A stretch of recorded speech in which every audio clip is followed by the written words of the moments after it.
Dear students, welcome to again video class. Today we will discuss about evaluation of basic education और Zakir Hussain committee के बारे में हम discuss करेंगे। मैंने आप लोगों को बताया था कि जो जाकिर हुसैन कमेटी जो है उसे हम basic education, Wardha scheme, Wardha समिति, नई तालीम या बुनियादी शिक्षा, इन सभी नामों के से भी जानते हैं। तो हम यहाँ देखेंगे कि बेसिक एजुकेशन या जाकिर हुसैन कमेटी के मूल्यांकन के बारे में विचार करेंगे। तो इनके जो मूल्यांकन है इस कमेटी का, उसका मूल्यांकन हम लोग गुण और दोषों के आधार पर ही करेंगे।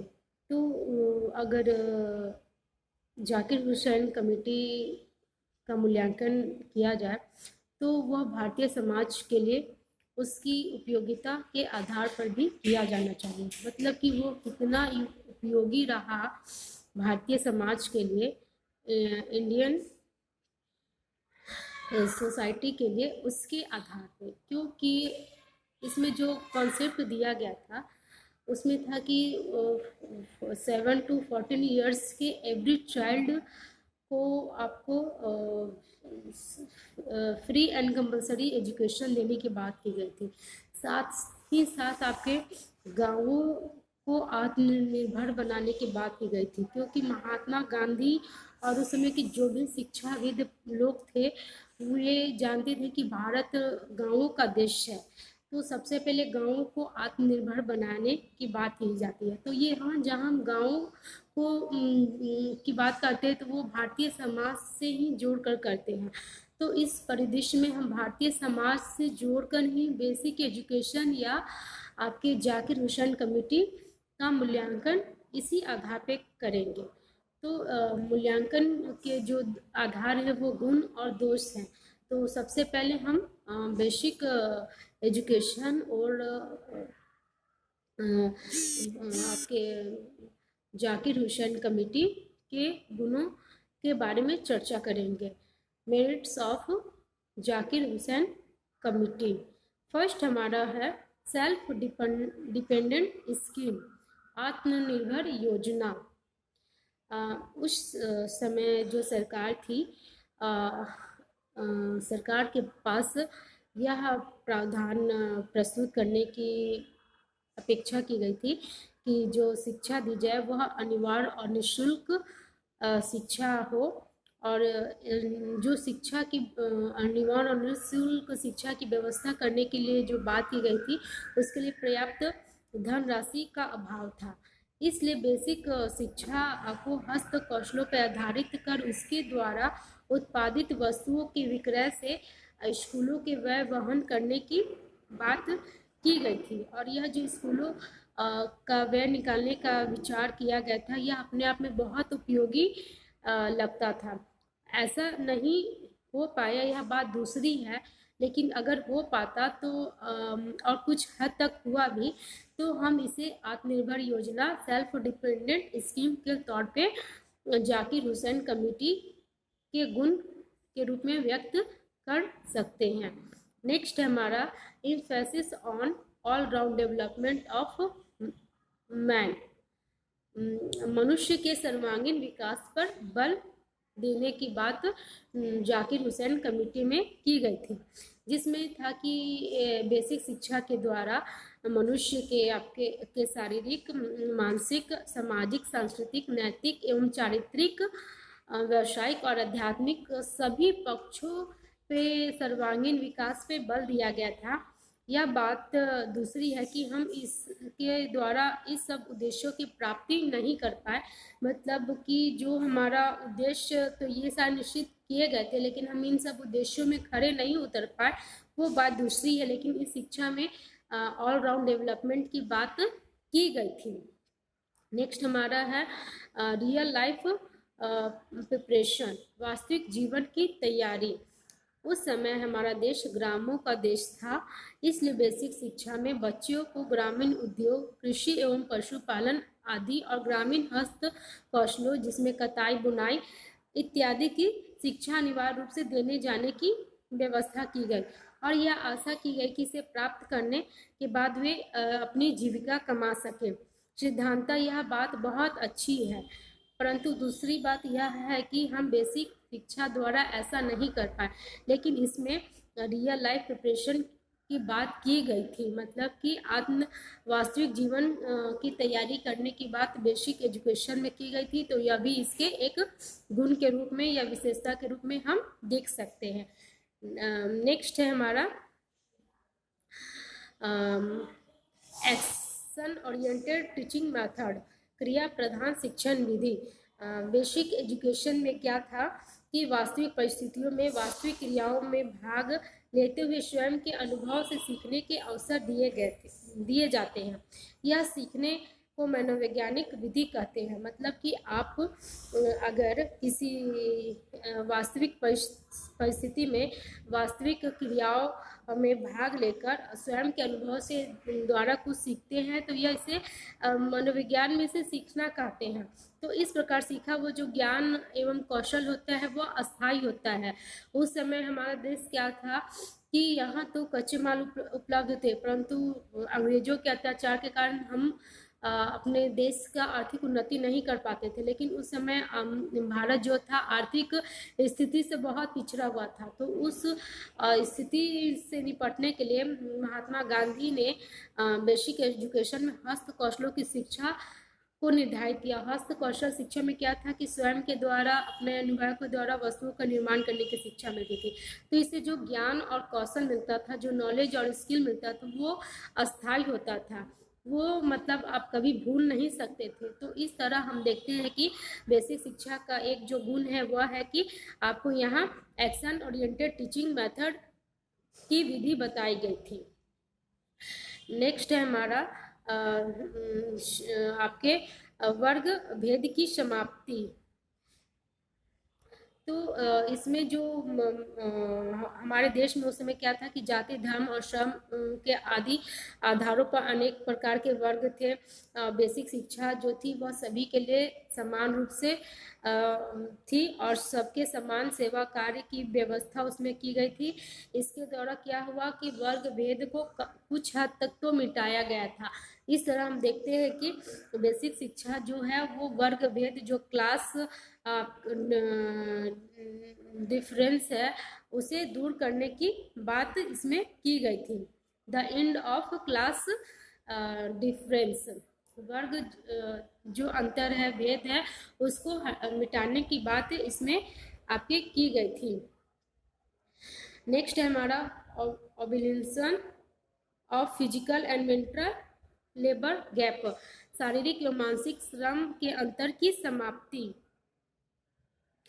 उस समय अंग्रेज जो थे हमें थोड़ी सी अंग्रेजी सिखाकर बाबू बनाना चाहते थे, हमारा ओहदा उच्च करना चाहते थे। उनका कहना था कि जो अंग्रेजी का नॉलेज रखते हैं उसे सरकारी नौकरी भी दी जाएगी और ऊंचे पोस्ट भी प्रदान किए जाएंगे। इसका दुष्परिणाम यह हुआ कि मानसिक श्रम करने वाले जो थे वो शारीरिक श्रम को एक दृष्टि से देखने लगे, मतलब कि जो आपके मेंटल वर्क कर रहे हैं वो फिजिकल वर्क करने वाले को ये दृष्टि से देखने लगे। लेकिन बेसिक शिक्षा में सभी बच्चों के लिए हस्त कौशल अथवा उद्योग की शिक्षा और समाज सेवा कार्य अनिवार्य बताया गया। जब तक श्रम करेंगे तो श्रम करने वाले को एक कौन समझेगा, इससे वर्ग भेद की समाप्ति होनी चाहिए थी। यह दूसरी बात है कि ऐसा नहीं हो पाया, लेकिन वे चाहते थे कि जो शारीरिक और मानसिक श्रम में लोग जो अंतर समझते हैं, डिफरेंस समझते हैं, उसे दूर करने की प्रयास उन्होंने किया। उन्होंने इसलिए हस्त कौशल और उद्योग पे आधारित शिक्षा की बात की कि ताकि सभी श्रम करेंगे, किसी व्यक्ति में मेंटल वर्क और फिजिकल वर्क को लेकर कोई डिफरेंस नहीं रहेगा, परंतु ऐसा नहीं हो पाया। लेकिन यह जो उनका तथ्य था वो बेसिक शिक्षा का देखा जाए तो एक गुण के रूप में ही है। नेक्स्ट है आपके medium of instruction mother tongue, शिक्षा का माध्यम मातृभाषा।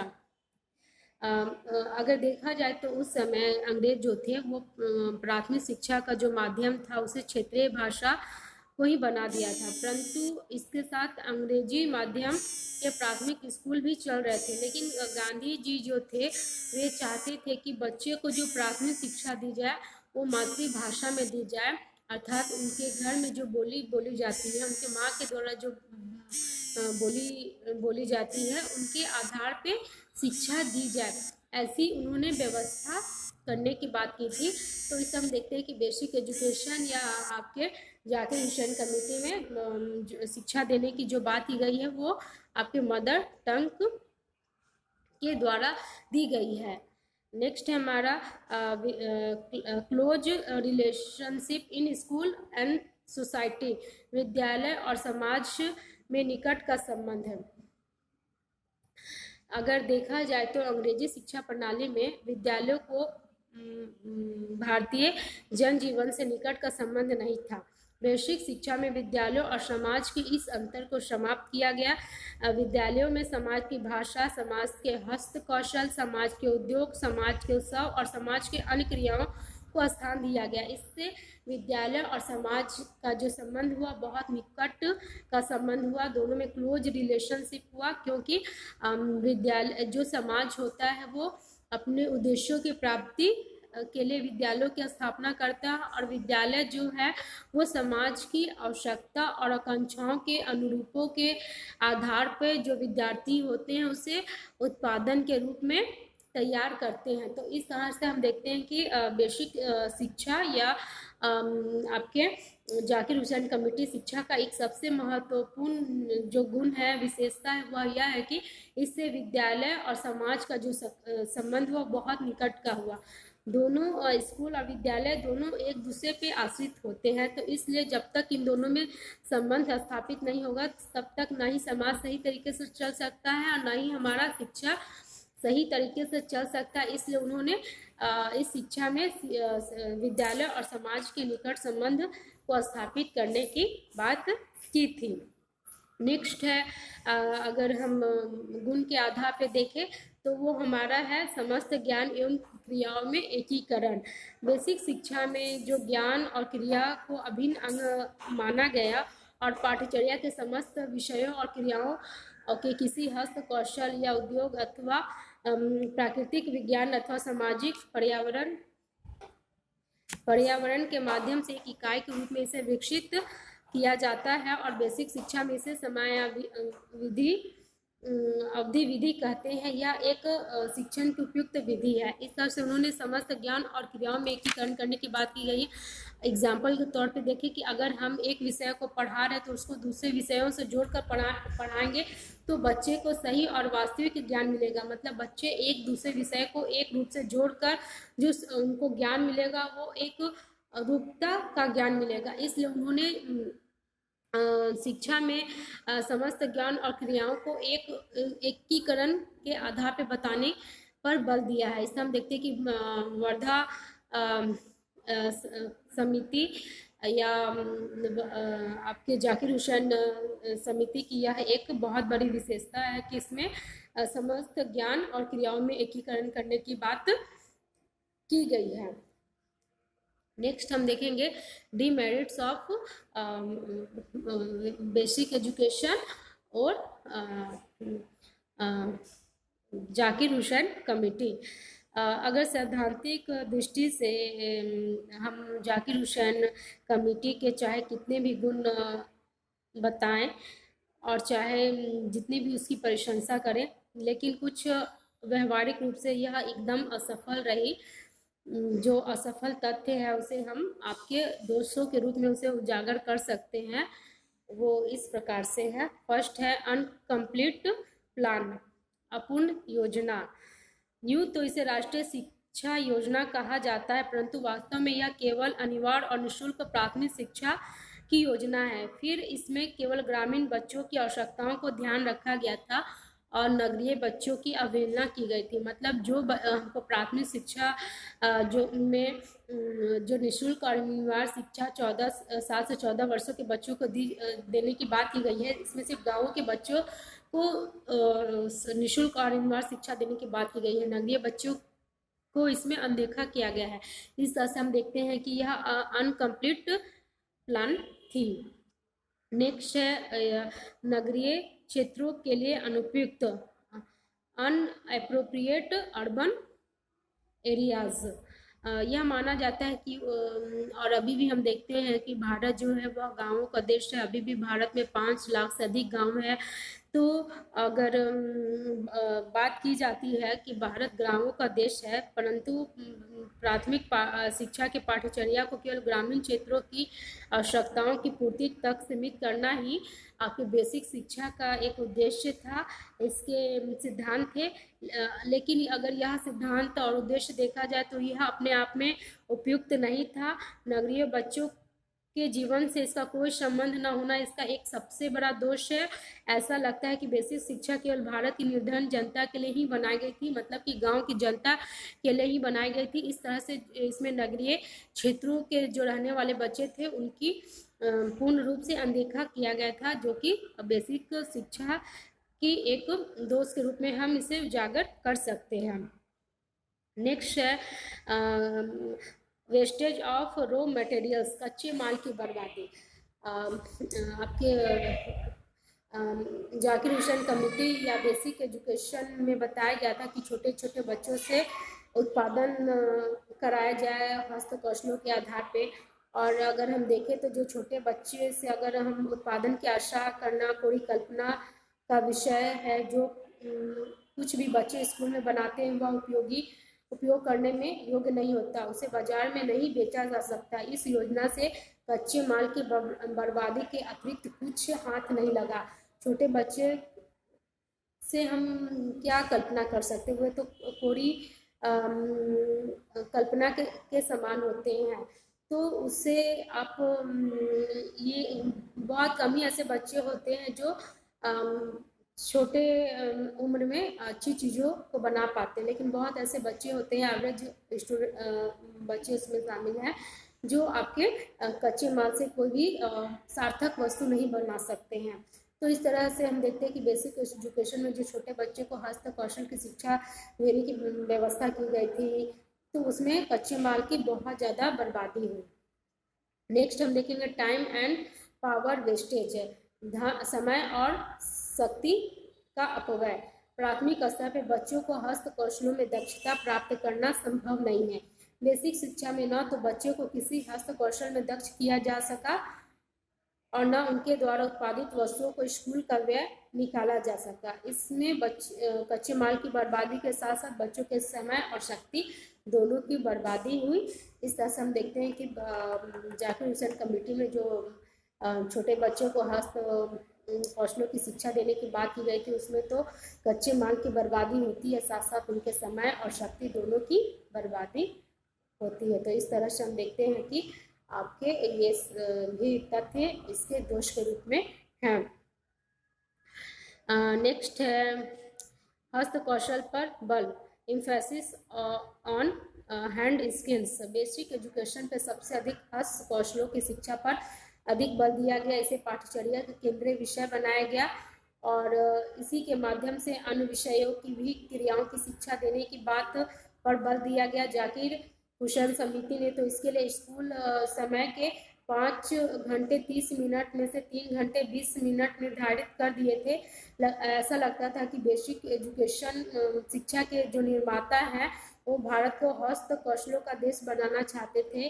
फिर स्कूली शिक्षा में किसी विषय अथवा क्रिया की आवश्यकताओं से अधिक महत्व देने का अर्थ है दूसरे विषयों और क्रियाओं को कम महत्व देना। उस स्थिति में बच्चों का सर्वांगीण विकास कैसे किया जा सकता? अगर हम किसी एक ही चीज़ की एक ही सब्जेक्ट की शिक्षा विषय की शिक्षा पर फोकस करते हैं तो बच्चे क्या होंगे, उससे बोर भी होंगे और दूसरे अन्य जो सब्जेक्ट है उस पर कम फोकस किया जाएगा।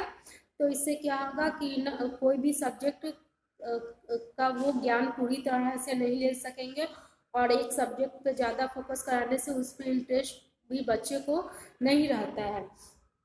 तो इस तरह से हम देखते हैं कि उन्होंने जो बेसिक एजुकेशन में आपके हस्त कौशलों की शिक्षा पर अत्यधिक बल देने की जो बात करते हैं, उसमें अन्य विषयों की तो अवहेलना होती है, और एक विषय को ज़्यादा देर तक पढ़ाने से कोई भी बच्चे बोर हो जाते हैं। तो इस तरह से यह भी बेसिक शिक्षा का या जाकिर हुसैन समिति की एक दोष के रूप में है। उच्च शिक्षा का अभाव, लैक ऑफ हायर एजुकेशन।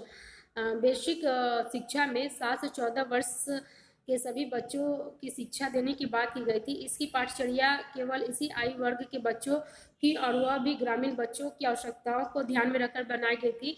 इसका निर्माण करते समय इसका माध्यमिक एवं उच्च शिक्षा की पाठचर्या के संबंध से उसे नहीं जोड़ा गया, उसे इस शिक्षा का सही आधार नहीं बनाया गया। ऐसा लगता था कि इसके बाद बच्चे पढ़ेंगे ही नहीं, और शिक्षा तो क्रमबद्ध रूप से चलनी चाहिए। मतलब बेसिक एजुकेशन में जो शिक्षा का कॉन्सेप्ट रखा गया था वो सिर्फ प्राथमिक शिक्षा के लिए ही रखा गया था, ना उसके आगे के माध्यमिक और न माध्यमिक शिक्षा से आगे उच्च शिक्षा से कोई संबंध नहीं था। लगता था कि प्राथमिक शिक्षा देने के बाद बच्चों की शिक्षा समाप्त हो जाएगी। तो इससे हम देखते हैं कि बेसिक शिक्षा का एक बहुत बड़ा दोष है कि वो उच्च शिक्षा से संबंध का उसमें अभाव था। नेक्स्ट है अननेचुरल टीचिंग मेथड, शिक्षण विधि अस्वाभाविक। यूँ तो बेसिक शिक्षा में जिस प्रकार शिक्षण करने की बात की गई थी वह एक स्वाभाविक विधि है, मनोवैज्ञानिक विधि है, परंतु जबरन समवाय करने से उसकी स्वाभाविकता और प्राभाविकता दोनों ही समाप्त हो जाती है। फिर पाठ्यचर्या के समस्त विषयों और क्रियाओं में एकीकरण करना, वह भी किसी हस्त कौशल, उद्योग, प्राकृतिक पर्यावरण और सामाजिक क्रिया को केंद्रीय विषय मानकर थोड़ी कल्पना की बात है। मतलब कि जो टीचिंग मेथड करने की बात की गई है वो अपने आप में एक तरह से अस्वाभाविक है। उसकी मतलब उसे जबरन कराने की प्रयास किया जा रहा है, उसकी प्रभाविकता भी कम होते नजर आ रही है। तो इससे हम देखते हैं कि बेसिक शिक्षा में जो शिक्षण विधि थी वो अस्वाभाविक थी। Lack of religious education, basic शिक्षा को भारत की आधारभूत शिक्षा कहा जाता है, और आश्चर्य की बात है कि इसमें भारतीय समाज की आधारभूत धर्म की शिक्षा को कोई स्थान नहीं दिया गया था, केवल नैतिक शिक्षा को स्थान दिया गया था। और महात्मा गांधी तथा जाकिर हुसैन के अनुसार धार्मिक शिक्षा के नाम पर कहीं देश न फैल जाए, क्या कोई धर्म देश की शिक्षा देता है। तो इस तरह से उन्होंने बेसिक शिक्षा में जो शिक्षा के सभी विषयों का निर्धारण किया, उसमें आपके धार्मिक शिक्षा को कहीं भी शामिल नहीं किया। इस तरह हम देखते हैं कि बेसिक एजुकेशन या जाकिर हुसैन समिति के द्वारा जो शिक्षा की रूपरेखा तय की गई थी उसमें धार्मिक शिक्षा का अभाव था। इस तरह हम देखते हैं कि ये सारे जो तथ्य हैं वो बेसिक शिक्षा के दोषों को उजागर करते हैं। अब हम देखेंगे impact of Zakir Hussain committee. अगर विचार किया जाए तो भारत में जाकिर हुसैन कमेटी को सफल बनाने के लिए खुले हाथों से ध्यान का व्यय भी किया गया, और उसमें सुधार के लिए बहुत सारे प्रयत्न भी किए गए। परंतु अगर देखें तो उत्तर प्रदेश में तो यह योजना सबसे पहले शुरू की गई थी, आज भी वहाँ यह चालू है, परंतु आवश्यकता है कि स्कूलों और विभागीय कार्यालयों में बेसिक शब्द का प्रयोग भर ही हो रहा है। न बेसिक पाठचर्या, न बेसिक क्राफ्टों के शिक्षण की व्यवस्था है, और न ही समय अवधि शिक्षण होता है। इतना आवश्यक कि बच्चे बेसिक विद्यालयों में शिक्षा प्राप्त करते हैं, वे अन्य स्कूलों में पढ़ने वाले बच्चों के सामने अपने आप को हीन समझते हैं, और अनेक अर्थों में हीन होते भी हैं, क्योंकि वहाँ संसाधन की कमी है, साधन नहीं है, जिसके कारण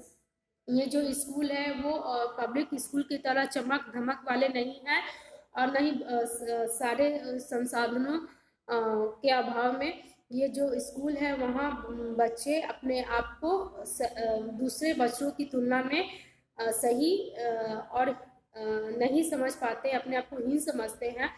इससे हम देखते हैं कि इस शिक्षा के द्वारा उत्तर प्रदेश जो है वो बेसिक शिक्षा की अवधारणा को लागू किए हुए हैं और आज भी वहाँ बेसिक शिक्षा पूर्ण रूप से चलाई जा रही हैं। अगर कुल मिलाकर हम देखें तो बेसिक शिक्षा सिद्धांता बड़ी उपयुक्त लगती है, परंतु प्रयोग के रूप में एकदम असफल रही। गांधी जी ने सोचा था कि हस्त कौशलों एवं उद्योगों की शिक्षा से शिक्षा आत्मनिर्भर होगी और इसे प्राप्त करने के बाद बच्चे को रोजगार मिलेगा, जीविकोपार्जन होगा, परंतु ऐसा कुछ भी नहीं हुआ। सिर्फ कच्चे माल की बर्बादी हुई, समय, शक्ति, धन की बर्बादी हुई। गांधी जी ने सोचा कि इससे वर्ग भेद समाप्त होगा, परंतु वर्ग भेद तो और भी बढ़ गया। गांधी जी ने सोचा था कि इससे श्रम के का महत्व बढ़ेगा, परंतु ऐसा कुछ भी नहीं हुआ। परंतु इस शिक्षा की कुछ बातें बड़ी उपयोगी है, जैसे मातृभाषा में शिक्षा का माध्यम, medium of education, mother tongue, क्रिया द्वारा शिक्षा, एक्टिविटी बेस्ड एजुकेशन।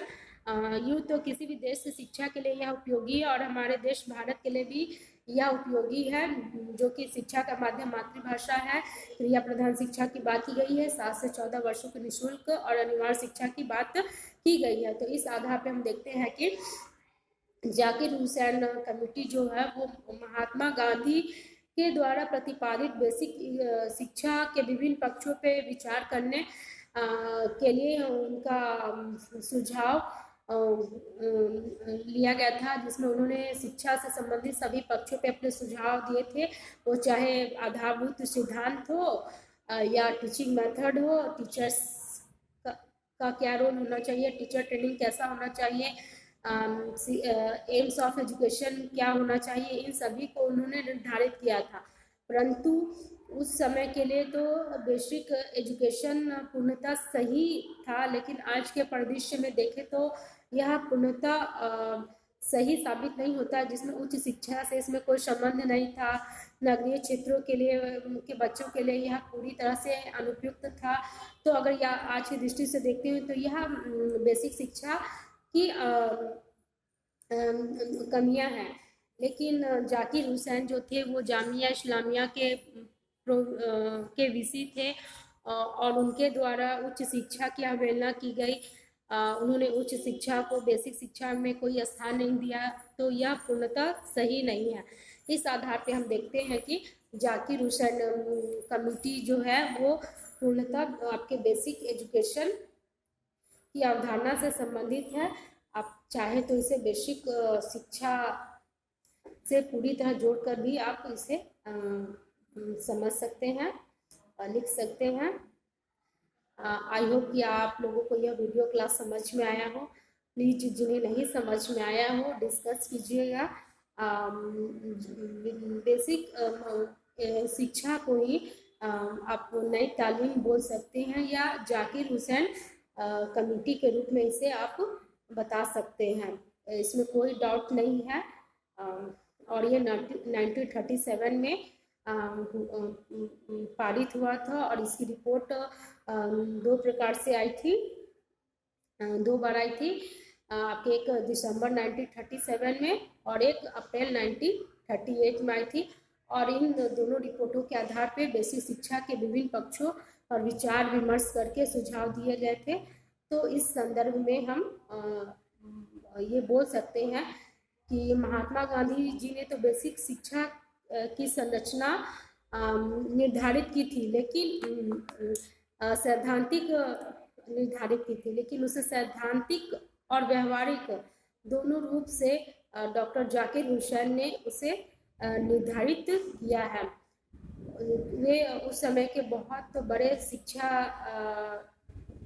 विद्वत व्यक्ति थे और उन्होंने शिक्षा को वर्तमान परिस्थिति से जोड़कर ही बेसिक शिक्षा में महत्वपूर्ण सुझावों को अंकित किया है। अतः इससे हम देखते हैं कि उस परिदृश्य में जो बेसिक शिक्षा थी, नई तालीम थी या बुनियादी तालीम, वो पूरी तरह से सार्थक थी।